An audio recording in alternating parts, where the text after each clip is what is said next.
L'homme, depuis qu'il existe, a toujours rêvé de voler comme les oiseaux. La preuve, Jean-Marie Lebris, en 1856, fut le premier au monde à voler sur un avion en forme d'oiseau.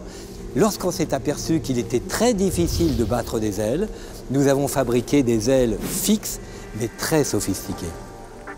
Plus l'avion est gros, plus l'aile est grande. Cette surface d'un 747, par exemple, fait plus de 150 mètres carrés. Et comment ça vole une aile? Eh bien, il y a un courant d'air qui est créé au-dessus de l'aile d'avion et qui crée une dépression. Cette dépression crée ce qu'on appelle une portance. Et cette portance est capable de faire planer cet avion sans moteur en partant de 10 000 mètres d'altitude sur plus de 200 km de distance. Et c'est pas fini. Sous mes pieds, eh bien, il y a le réservoir.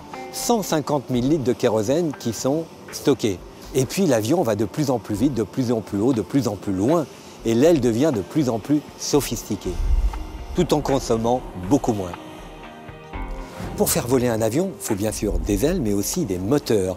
Et un turboréacteur comme celui-ci, ça marche comment? L'air s'engouffre, il est comprimé à travers un étage de compresseur et il sort derrière nous, mélangé à du kérosène qu'on a enflammé, à des vitesses et des températures folles. Et c'est comme ça qu'on est capable de faire décoller des avions de plus de 500 tonnes et le faire voler à 900 km/h.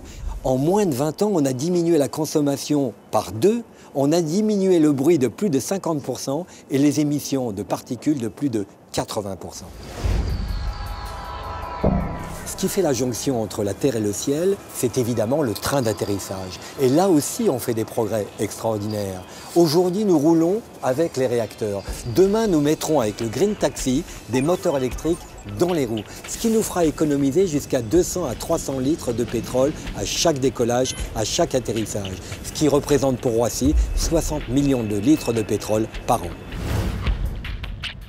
On a commencé par imiter la nature et au bout de 100 ans d'histoire de l'aviation, on s'aperçoit qu'on est bien loin de percer tous ces secrets.